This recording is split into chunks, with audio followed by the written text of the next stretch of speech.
Hello everyone! Today we're going to sketch and paint a hydrangea. Hydrangeas can look complicated because they have so many small flowers, but if you take it step by step, starting from the larger shapes, you can sketch and paint them easily and beautifully. Let's start with the sketch. First, draw a large circle to map out the basic shape and size of the hydrangea. Inside that circle, draw 3 smaller circles to mark the centers of the flower clusters. Add a cross-shaped guideline inside each small circle, which will make it much easier to position the petals later. Using the cross-shaped guidelines as a reference, let's begin sketching the central petals. Drawing the 4 petals so they slightly overlap will make them look much more natural.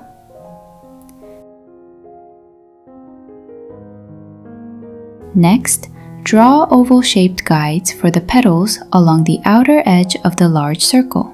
Planning the locations of the flowers beforehand like this helps you create a well-balanced sketch.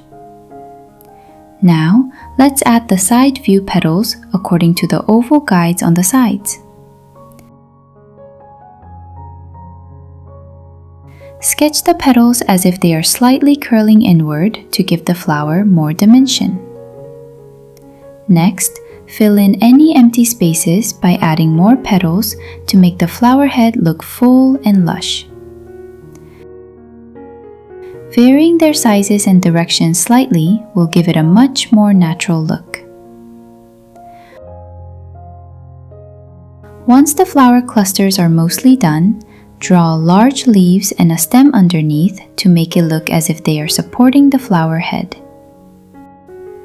Now that the overall shape of the hydrangea is ready, let's refine all the petals with delicate details for the final touches.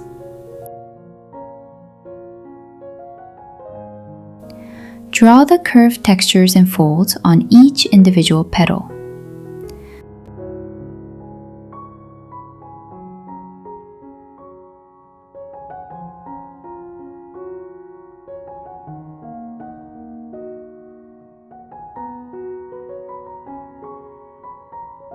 Don't forget to add the serrated, pointy edges and the veins on the leaves.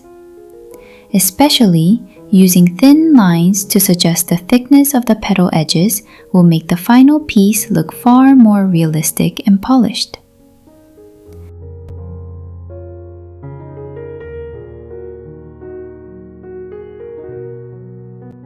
Now, let's move on to painting. To save the bright highlights, leave the areas intended to remain pure white untouched and apply water to the rest of the surface first. Then, drop a little bit of soft lilac and ultramarine blue onto the wet paper.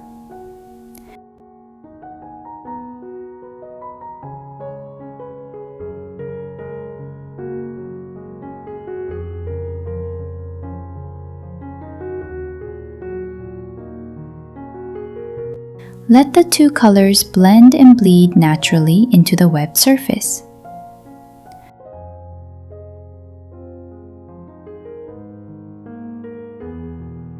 Once the base wash is completely dry, let's add volume and depth by darkening the gaps between the petals.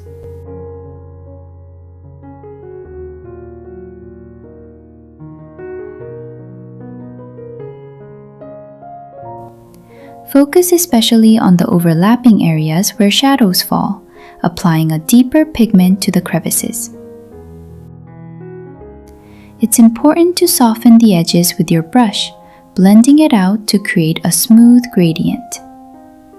This process helps the flat shapes come to life with real depth and dimension.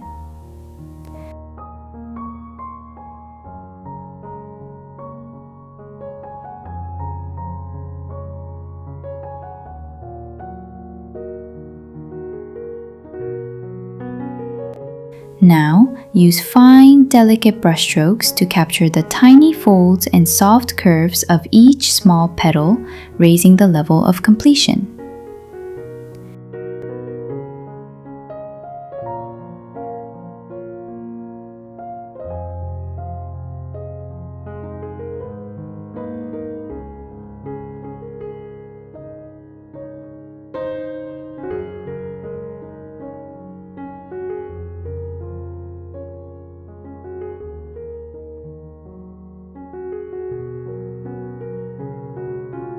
Next, let's paint and finish the leaves and the stem. Paint the base layer while adding variations in tone, making the areas under the flower head, where shadows fall, as well as the lower parts of the leaves a bit darker.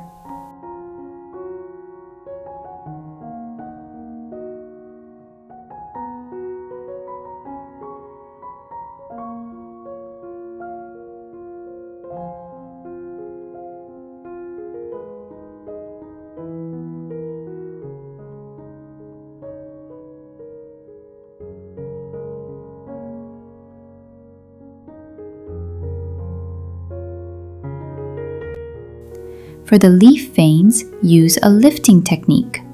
Take a damp, nearly dry brush and gently wipe away some of the paint to reveal the lighter veins underneath. This will create a much more natural look. And there you have it. A beautiful hydrangea is complete. If you follow along step by step, you'll be able to paint a lovely hydrangea of your own. Thank you for watching, and I'll see you next time.